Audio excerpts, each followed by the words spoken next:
Oxford Bookworms presents Dracula by Bram Stoker. Chapter 1. Jonathan Harker's Diary. Count Dracula. My story begins about 7 years ago in 1875. My name is Jonathan Harker and I live and work in London. My job is to buy and sell houses for other people. One day, a letter arrived for me from a very rich man who lived in Transylvania. He wanted to buy a house in England, and he needed my help. The man was Count Dracula, and I agreed to help him. I found the house for him, and he asked me to take all the papers for it to Transylvania. I was not very pleased about this. I was planning to get married in the autumn. I did not want to leave my beautiful Mina. "But you must go, Jonathan," she said. "The Count is rich, and perhaps he will give you more work later." So I agreed to go. I did not know then of the terrible danger which waited for me in Transylvania. And so, on 4th May, I arrived at a little town called Bistritz. Transylvania was a strange and beautiful country. There were mountains, trees, and rivers everywhere, and somewhere high in the mountains was the Countess' home, Castle Dracula. I had 6 hours to wait before the coach came to take me there, so I went into a little hotel. Inside the hotel, it was warm and friendly. The people were all laughing and talking. "Where are you going?" they asked me. "To Castle Dracula," I replied. Suddenly, the room was silent and everyone turned to look at me. I could not understand why they all looked afraid. "Don't go there," someone said. "But I have to," I answered. "It's business." They began to talk again, and they were no longer laughing. Slowly, the hotel's keeper's wife took the gold cross from her neck and put it into my hand. "Take this," she said. "There is danger at Castle Dracula. Perhaps this will help you." When the coach arrived and I got into it, a crowd of people came to watch, and I heard the word "vampire." The coach traveled up into the mountains higher and higher. It went faster and faster. The sun was bright, but above the trees there was snow on the mountain tops. Then suddenly the sun went down behind the mountains and everywhere was dark. In the forest around us the wolves were howling. It was a terrible sound. Suddenly the coach stopped. A small carriage came down the narrow road on the right. 4 black horses were pulling it, and the driver was dressed in black, with a black hat pulled down over his face. "Where's the Englishman?" he called. I've come from Castle Dracula." He looked strange, standing there in the moonlight. And suddenly I was afraid, but it was too late. I could not go back now. Soon we were on our way to Castle Dracula. The mountains were all around us, and the moon was behind black clouds. I could see nothing, but I could still hear the wolves. The horses went faster and faster, and the driver laughed wildly. Suddenly, the carriage stopped. I opened the door and got out. At once the carriage drove away and I was alone in the front of the dark, silent castle. I stood there, looking up at it, and slowly the big wooden door opened. A tall man stood in front of me. His hair was white and he was dressed in black from head to foot. "Come in, Mr. Harker," he said. "I am Count Dracula." He held out his hand and I took it. It was as cold as ice. I went into the castle and the Count carefully locked the door behind me.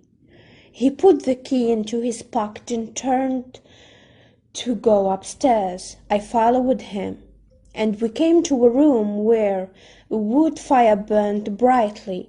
In front of it there was a little table with food and drink on it.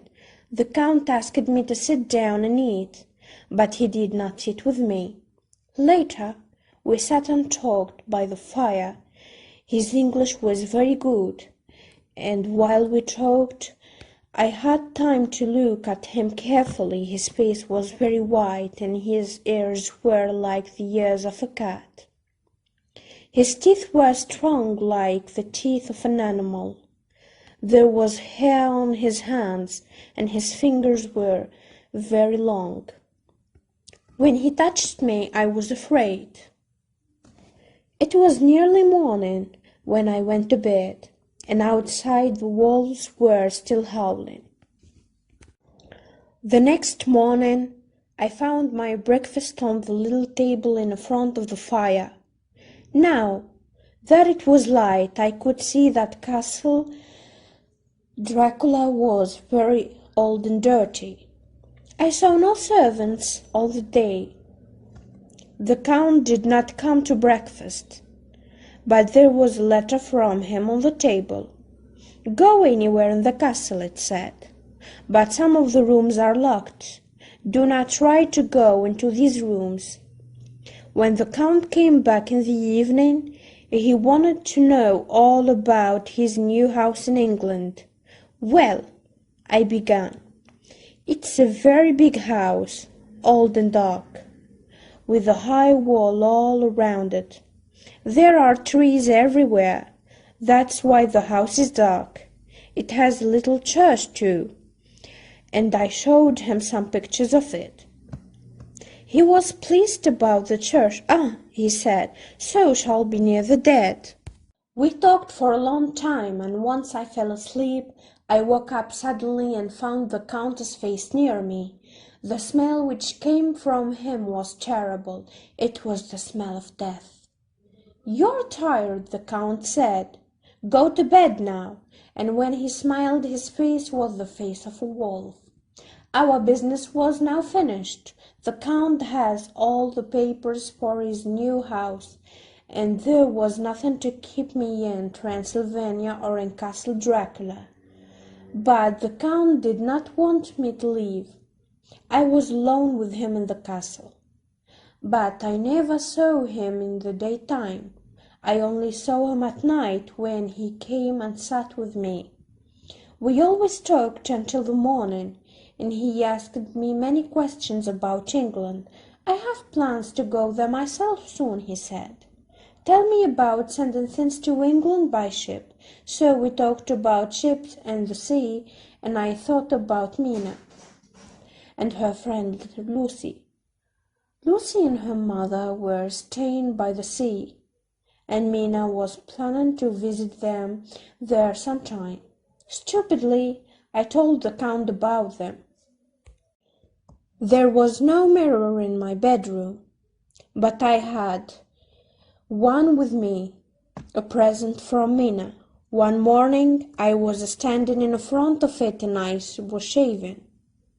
Suddenly a hand touched me and a voice said, "Good morning." The Count was standing next to me. He was standing next to me, but I could not see him in the mirror. My hand shook, and I cut myself. Blood began to run down my face, and I saw that Count Dracula was watching it hungrily. Suddenly he put out his hand. He had a wild look in his eyes. I was afraid, but his hand touched the gold cross on my neck, and his face changed. He took the mirror from me, went to the window, and a minute later the mirror was lying in 1,000 pieces far below. He did not speak, but left the room quickly. I stood there and asked myself why I could not see this man in the mirror. I went over the window and looked out. I was high above the ground. Many of the doors in the castle were locked. Suddenly I understood I was a prisoner. I am in danger. One evening, the Count said, "You must write to your London office and tell Mr. Hawkins that you will be here for another month." When I heard this, I went cold. Another month? But what could I do? I worked for Mr. Hawkins, and the Count's business was important to him. So, if the Count needed me, then I had to stay. I wrote my letter, but I knew that the Count planned to read it. I could not tell Mr. Hawkins that I was a prisoner in Castle Dracula. That evening, the Count did not stay and talk with me. But before he left the room, he turned to me and said, "My young friend, sleep, only in this room or your bedroom. You must never fall asleep in any other room in the castle. You will be in danger if you do." When he left, I went to my room. I could not rest, and began to walk round the castle. Many of the doors were locked, but I found one which was open. I pushed back the door and saw that there was a window in the room. It was a beautiful night, and the mountains looked wonderful in a soft yellow light of the moon. Suddenly, something moved below me. It was the Count. Slowly he came out of the window, first those hands, like the hands of an animal, and then his head. He began to move down the wall, head first, with his black cloak around him. He looked like a horrible blackbird, and my blood ran cold. What was Count Dracula?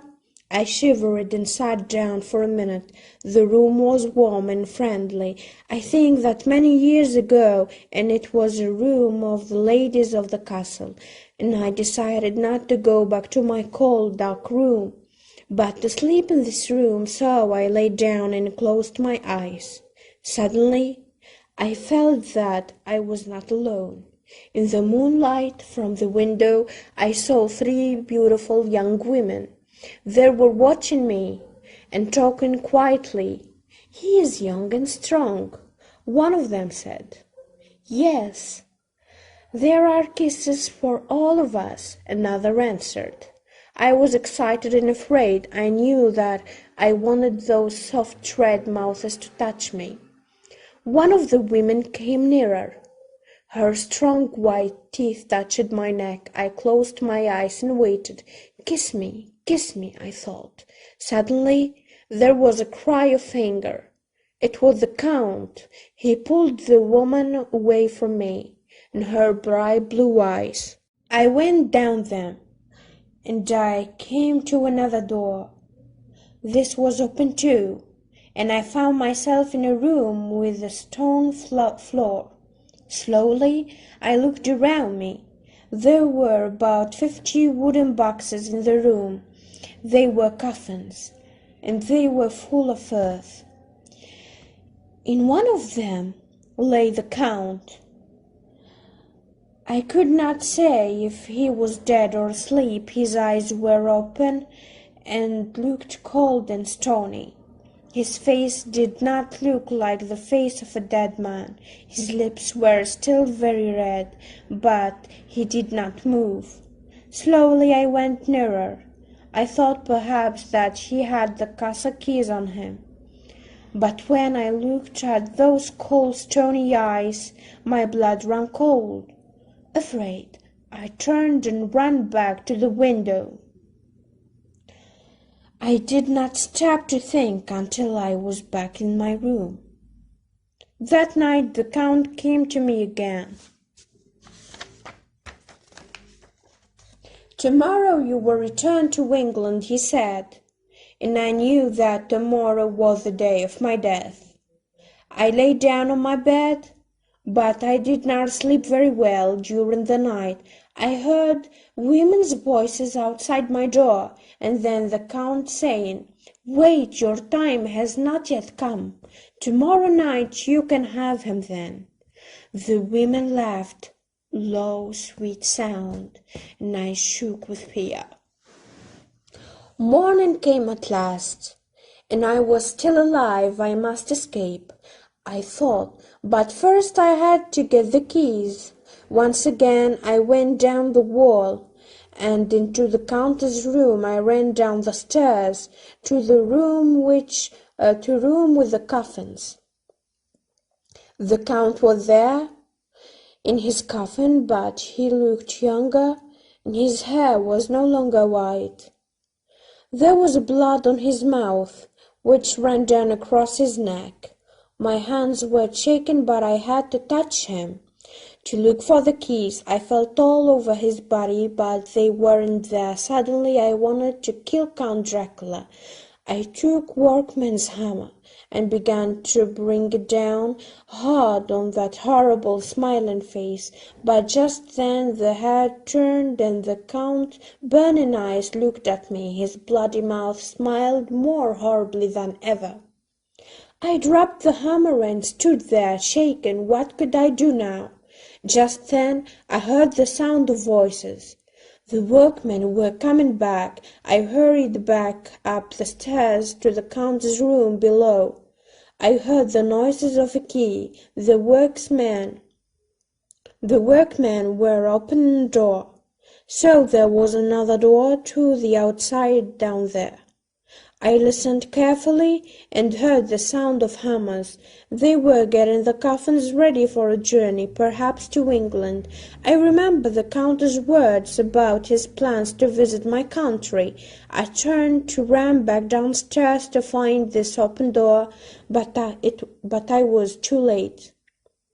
A cold wind ran through the castle, and with a crash the door at the top of the stairs closed and locked itself. I could not get back down the stairs. Soon I saw from the window the heavy carts full of coffins, and the workmen drove away. I was alone in the castle with those horrible vampire women. While I was writing these words in my diary, I decided what to do.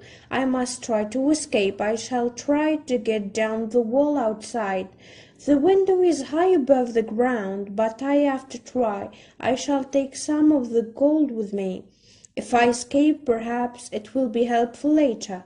If I die, it will be better than the death that waits me here. Goodbye, Mina. Will I ever see you again? Chapter 2. Mina's Story. Lucy in Danger. While Jonathan was away, I was very unhappy. He did not write to me often. When he did, his letters were strange and very short. I knew that something was wrong. But what? Was Jonathan in danger? I thought about him all the time. Why didn't he come back to England to me? I felt better when at last I did get a letter from him. Jonathan said that he was coming home and was at Bistritz. But again, it was a short, strange letter. Perhaps he's ill, I thought.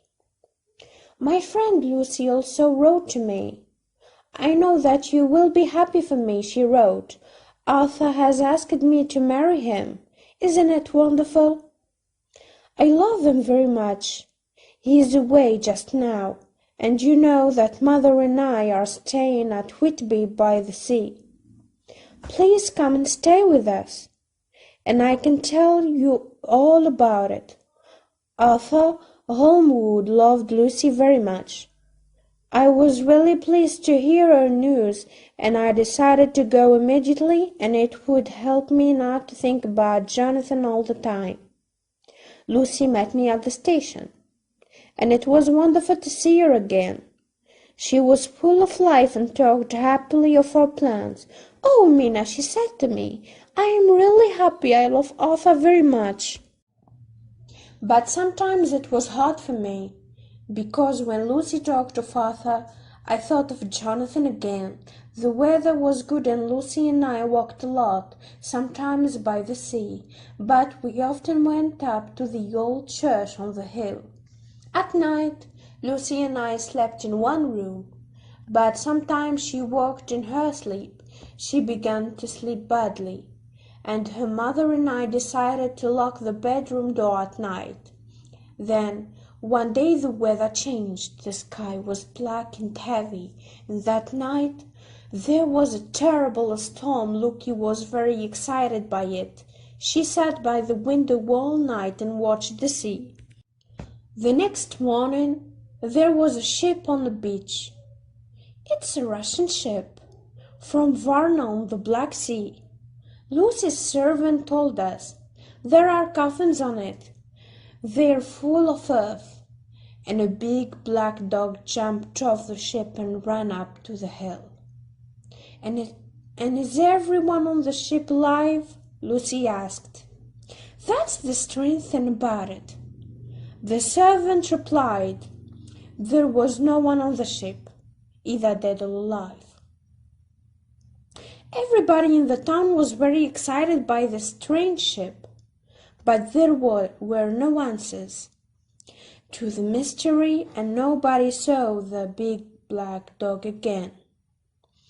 That night I woke up and found that the bedroom door was open and Lucy was not there. I looked for her everywhere in the house, but I could not find her. "I am afraid of her. I don't know why," I said to her mother. I knew that Lucy sometimes liked to go and sit quietly in the churchyard, so I hurried out into the night to look for her. And I found her. She was sitting in the churchyard, white in the moonlight, and I thought I saw something dark behind her. Something dark and horrible. Slowly its head moved nearer to Lucy. Afraid, I called out, "Lucy, Lucy!" with a face and burning red eyes looked up at me.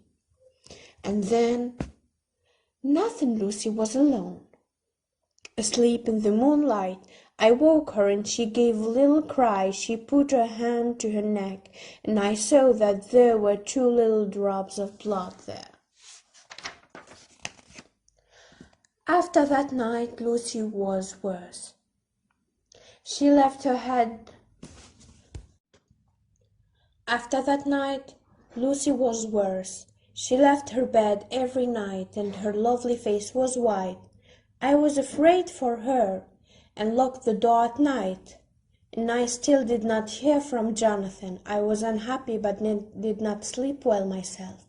So one night I went for a walk alone. Lucy will be all right. And I thought, the door is locked. She can't get out, and no one can get in. But when I came back, I found Lucy by the open window. "Lucy!" I cried. But she did not reply. She was asleep. And near her, just outside the open window, there was something black like a big bird. A day or 2 later, I had a letter. Jonathan was ill and in hospital in Budapest. Of course, I must go to him immediately, I said to Lucy. I did not want to leave her, but Jonathan was everything to me. He needs me, I said. And when at last I arrived in Budapest and held Jonathan in my arms, I felt happy. Jonathan was very ill, but he was getting better every day. He did not want to talk about his time in Castle Dracula, but he gave me his diary to read. So I learned about Count Dracula and Jonathan's terrible adventure in the castle. But he escaped, and when he fell ill in the mountains, some workmen found him and took him to the hospital. Poor Jonathan, his face was white and thin. He was very afraid. But now we were together again, and everything was all right. Jonathan and I were married on September 1st. And then we began our journey home. We arrived back in England on September 18th, and it was wonderful to be home again. Everyone looked happy on that warm autumn evening when we drove through the streets of London. Jonathan smiled and said softly, "Oh, Mina, I love you." "I love you too, Jonathan," I replied. I was truly happy, and then suddenly Jonathan's face went white. He cried out. He was looking at a carriage outside the shop, and in it there was a pretty little girl with dark hair. She was waiting for someone. Near the carriage, watching the pretty girl, there was a man, tall, thin man, with long white teeth and a very red mouth. "It's the Count!" Jonathan cried. "Here in London!" Jonathan put his head in his hands and said nothing for the rest of the journey. I was very afraid for him. Was it really true that this horrible Count Dracula was here in London? When we arrived home, there was a letter from Martha Homewood. Lucy was dead, my dearest Lucy dead. It could not be true. Later we read the letter again. "Soon after you left," Arthur wrote, "Lucy began to get worse. I did not know what to do. I knew only that I must do something quickly, so I asked our friend Jack Seward to come and see her. He's a doctor, I thought. Perhaps he can do something to help Lucy. He came at once, but in the end nobody could help poor Lucy, and she died yesterday." Jack Seward's story. Lucy's death.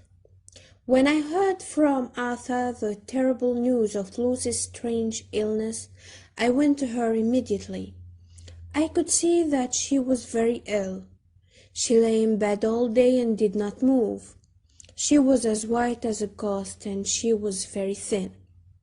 When night came, she was afraid to sleep, and in the morning on her neck there were 2 strange little wounds.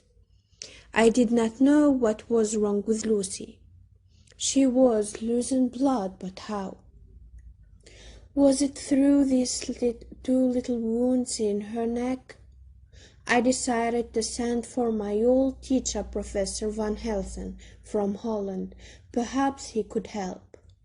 He came immediately, and when he saw how ill Lucy was, he said, "We must give her blood at once." "She can have my blood," cried Arthur. "All of it, to the last drop." Van Helsing was right.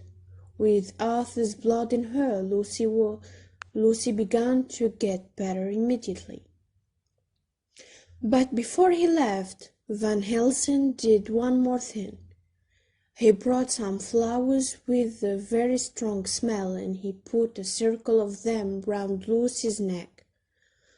"My dear," he said, "these are garlic flowers. Do not take them from your neck tonight, and do not open your window. Van Helsing has to return to Holland for a few days, and before he left he told us, 'You must watch Lucy every night, and be sure that she wears the garlic flowers.' Lucy's mother was ill herself. Her heart was not strong, and Arthur had to go back home because his father was dying. So for a week I watched over Lucy myself at night, and sometimes when I sat by her bed, I heard strange noises at the window. Perhaps it was a tree, or the wind, I thought. I was working at my hospital during the day, and after a week I was very tired, so one night I did not go to Lucy's house. I needed to sleep, and I knew that Lucy's mother and the servants were there. Also, Van Helsing sent new garlic flowers every day for Lucy to wear at night. The next morning at the hospital I had a note from Van Helsing. "Watch Lucy carefully tonight," he wrote. "I shall be with you tomorrow." But that was now today. The note was too late. I did not wait for breakfast, but hurried to the house immediately. I knocked on the door, but there was no answer. Just then Van Helsing arrived. "What happened?" he cried. "Did you not get my note?" "Quick, perhaps we are already too late." We knocked again, but there was still no answer. We went round to the back of the house, and Van Helsing broke the kitchen window when we went in. It was dark in the kitchen, but we could see the bodies of 4 servants on the floor. They were not dead, but asleep. "Someone put something in the drink," said Van Helsing. "Come, we must find Lucy, if we are not too late." We ran up to Lucy's room and stopped outside it. With white faces and shaking hands, we opened the door softly and went into the room. How can I describe what we saw? The bodies of 2 women, Lucy and her mother, lay on the bed. The faces of both women were white, and on the mother's face there was the look of terrible fear. In her hand she held the flowers from Lucy's neck, and on the floor there was glass from the broken window. Van Helsing looked down at the 2 women. "The poor mother is dead," he said. "But for Lucy it's not too late. Go and wake the servants." I ran downstairs to wake them. "Put her in a hot bath," Van Helsing said. After a time Lucy began to show some life, and they took her and put her in a warm bed. From time to time she slept, but she did not fight to stay alive. She could not eat anything, and she was very weak. We sent for Arthur, and when he came, he was very unhappy. His father was now dead, and he could see that Lucy was very ill. One of us sat with Lucy all the time, and that night Arthur and Van Helsing slept in the sitting room, while I watched over Lucy. When Van Helsing came back up to me at 6 o'clock, Arthur was still asleep downstairs. Van Helsing went over to Lucy and looked at her. "The wounds on her neck have gone," he said. "She will soon be dead. Bring Arthur." When Arthur and I came back, Lucy opened her lovely eyes. "Oh, Arthur," she said, "softly kiss me, my love." He moved his head nearer to her, but Van Helsing pulled him back. "No!" he cried. For a minute Lucy's face was hard and angry. She opened her mouth, and her teeth looked very long and sharp. Then her eyes closed, and she slept. So she woke again, took Van Helsing's hand, and said softly, "My true friend," and then quietly Lucy died. "She's gone," said Van Helsing, and Arthur put his head in his hands and cried. Later I went back to Lucy's room, and Van Helsing and I looked down together at her beautiful face. "Poor girl," I said, "it is the end." "No," he replied, "this is only the beginning." Some days later there were strange stories in the newspapers, stories about young children who went out at night and did not go home until the next morning, and when they did go home, they talked about a beautiful lady. All these children had drops of blood and 2 little wounds on their necks. Van Helsing read these stories, and he brought the paper round to me. "What do you think of that?" he asked. "I don't know," I said. "These 2 little wounds sound like poor Lucy's wounds, but how can that be?" Then Van Helsing explained. At first I could not believe it. "We talked for a long time. At last I said, 'Are you saying that poor Lucy was killed by a vampire, and that now the vampire is taking blood from these children too?' "No," Van Helsing replied, "you haven't understood. The vampire which has taken blood from these children is Lucy herself. I was very angry. That's not true, I cried. Then come with me, he said, and I will show you. So that night he took me to Lucy's tomb. He had the key and we went inside. I was very afraid in the dark with the dead flowers lying on Lucy's coffin. The tomb was a terrible place. Slowly Van Helsing began to open the coffin. Then he turned to me and said, "Look." I came nearer and looked. The coffin was empty. For me it was a terrible surprise, but Van Helsing only shook his head. "Now we must wait outside," he said. We waited all night. I was cold and afraid and angry with myself, but with Van Helsing. Then suddenly something white moved in the trees near the tomb. We went nearer, and we found a little child on the ground by the tomb. Van Helsing held it out to me and looked at its neck. "There are no wounds on the child's neck," I said. "No," Van Helsing replied. "We are just in time." The next day, Van Helsing and I went back into the tomb again and opened the lid of the coffin. This time, Lucy's body lay there. She died more than a week ago, but she did not look dead. Her mouth was red and her face was more beautiful than ever. Then Van Helsing pulled back her mouth and showed me her long, sharp teeth.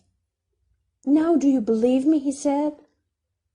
"Lucy is now one of the undead, and with these teeth she will soon kill one of these poor little children. We must stop her before she does." He stopped for a minute and thought. "But we must send for Arthur. He too must see and believe this." Arthur was very unhappy and also angry.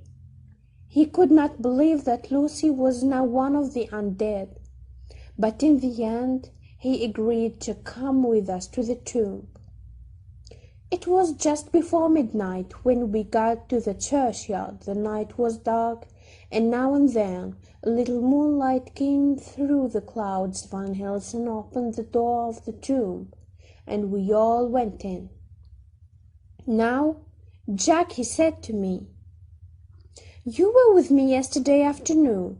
Was Miss Lucy's body in that coffin then?" "It was," I replied. Slowly, Van Helsing opened the coffin.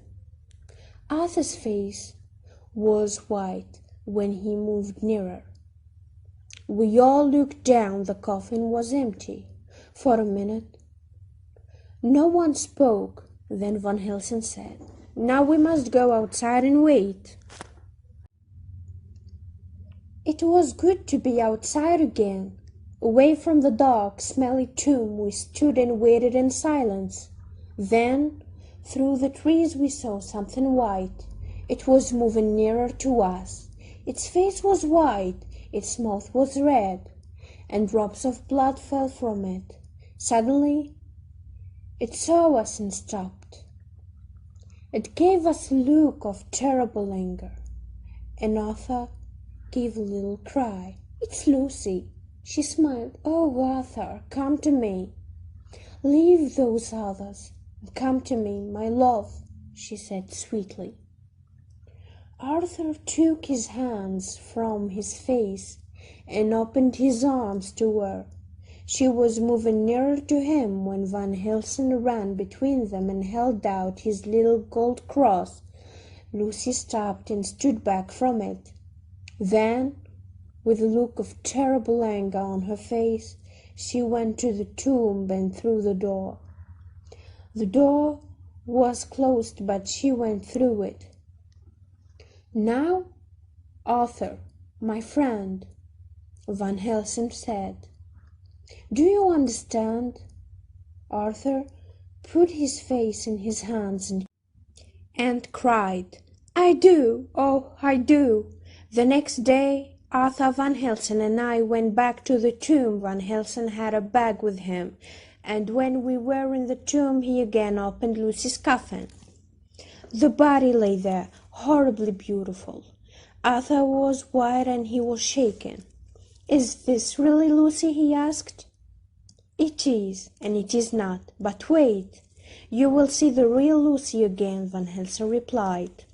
He took from his bag a long piece of wood and a hammer. Arthur and I stood silent and watched. Then Van Helsing said to Arthur, "You loved Lucy. You must bring her back to us. You must take this piece of wood in your left hand, then the hammer in your right hand, and then you must drive the wood through Lucy's heart.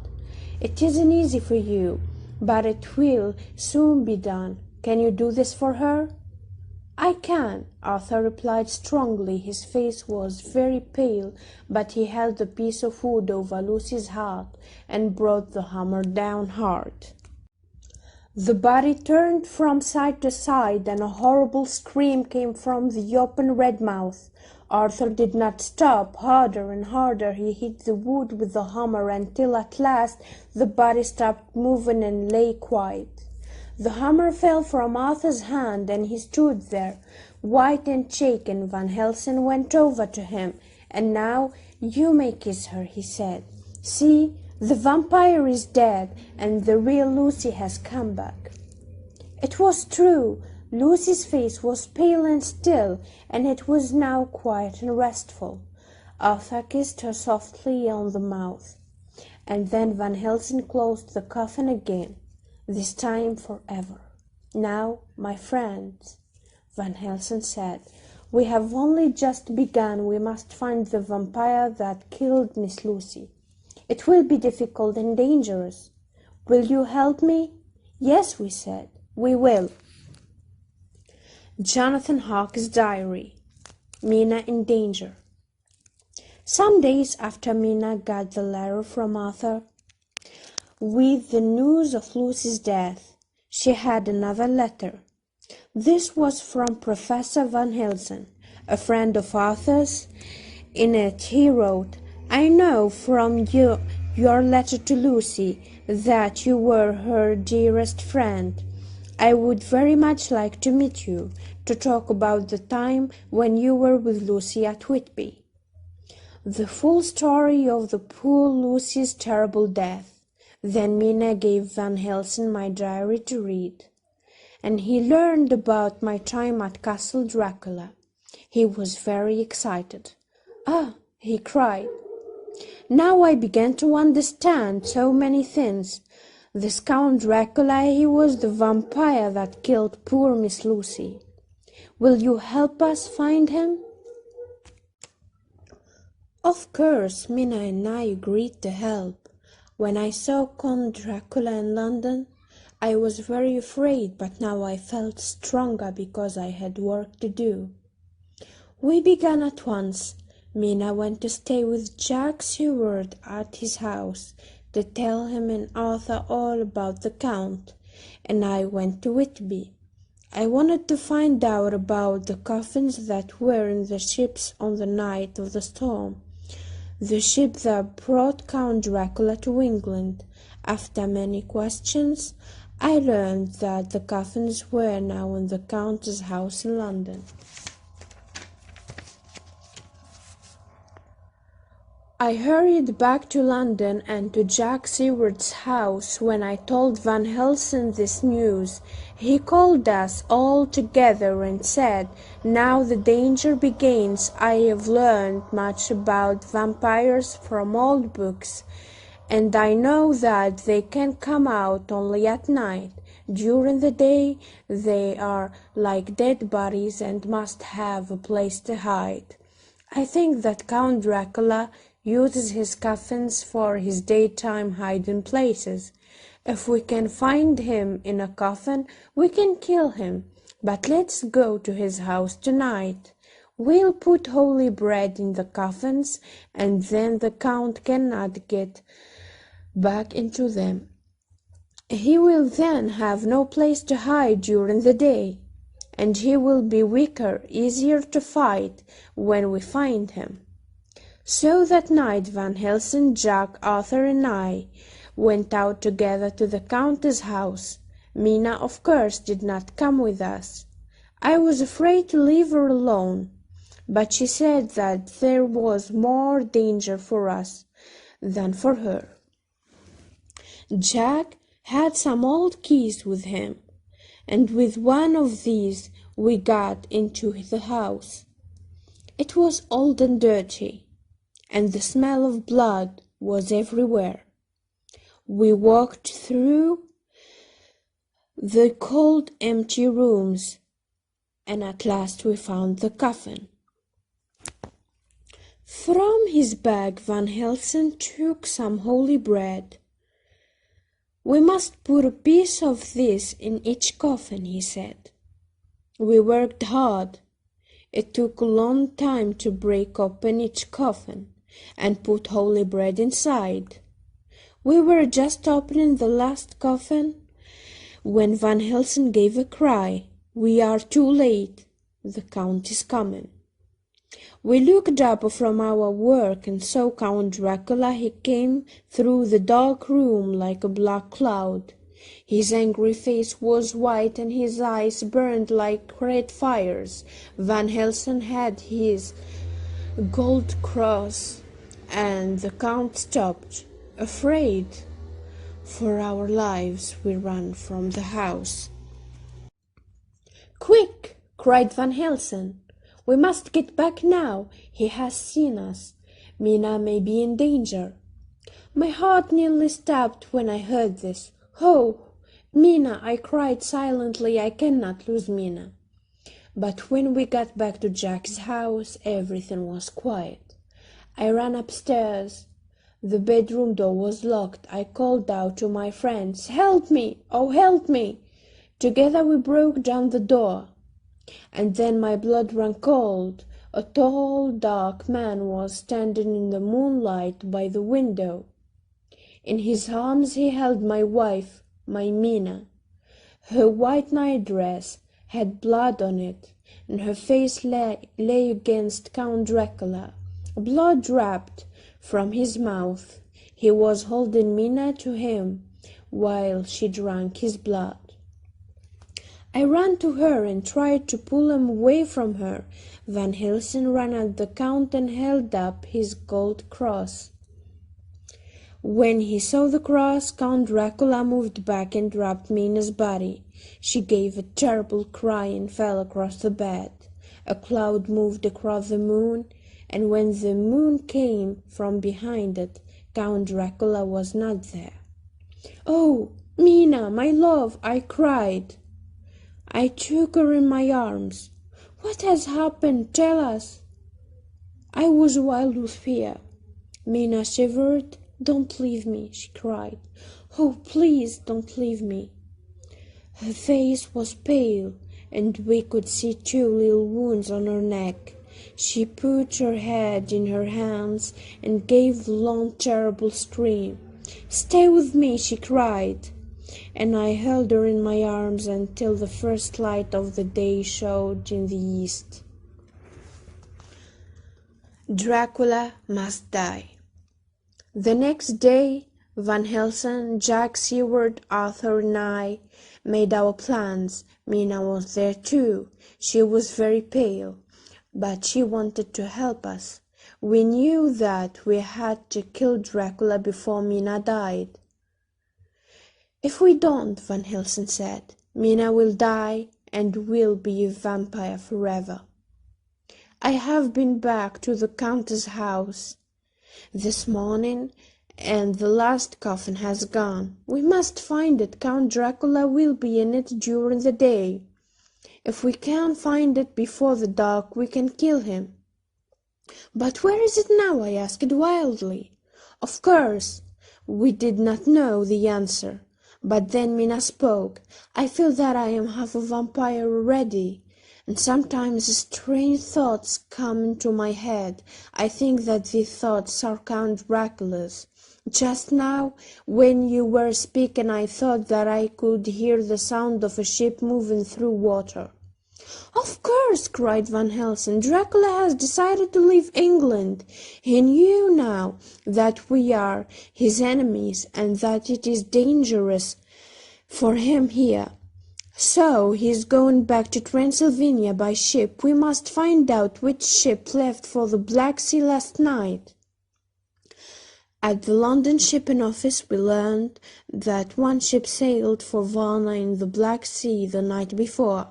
We also learned from a passenger who arrived at the last minute, a tall, thin man in black.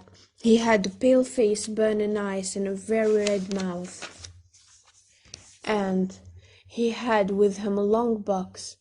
"So," said Van Helsing, "the ship will take about 3 weeks to sail to Varna, and we will take the train across Europe and get there much faster. We leave tomorrow." We left London on a cold October day, and 4 days later we were in Varna. We made our plans and waited for the ship to arrive. Every day Mina told us that she could still hear the sound of water.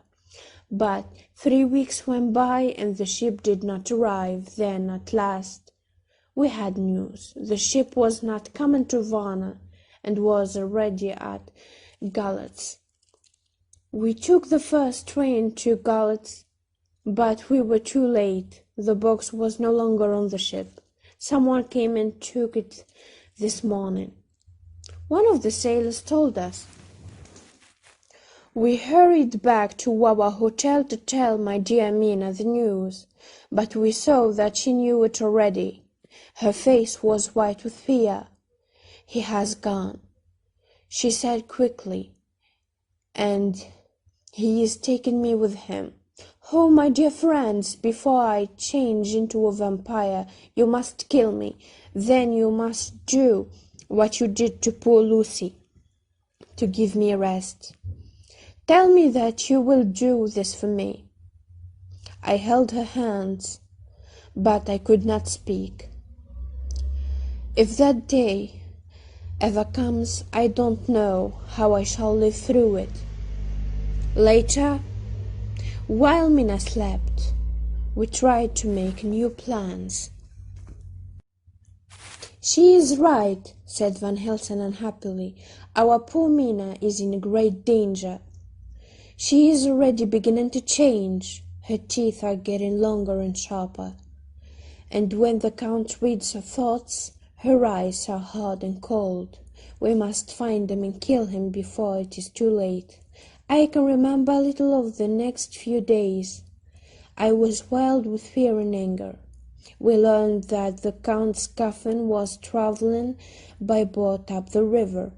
Jacques, Seward, Arthur, and I began to follow in another boat. Van Helsing took my Mina with him in a carriage, and they began to drive across the mountains to Castle Dracula. When I said goodbye to her, my heart was breaking. Perhaps I shall never see her again.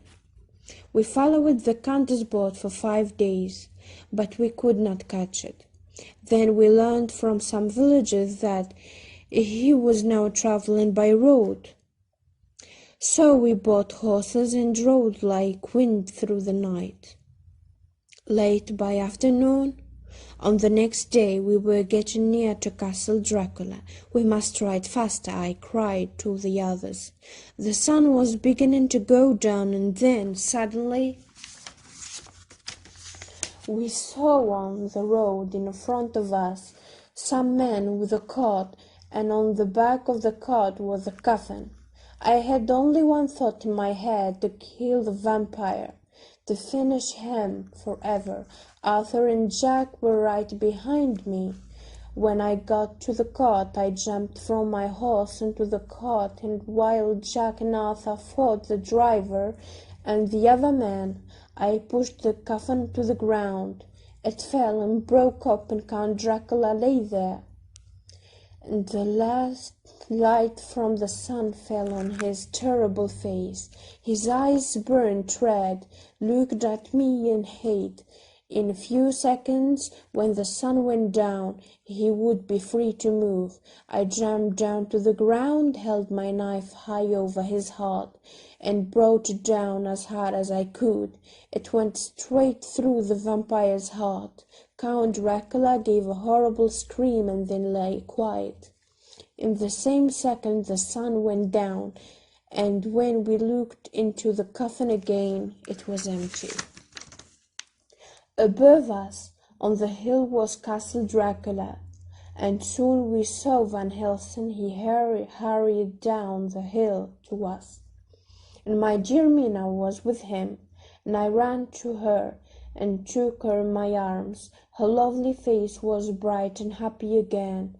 "It's all right, my love," she said softly. "We found the tombs of 3 vampire women. They cannot hurt us now. Dracula is there at last. We can begin to live again." The end.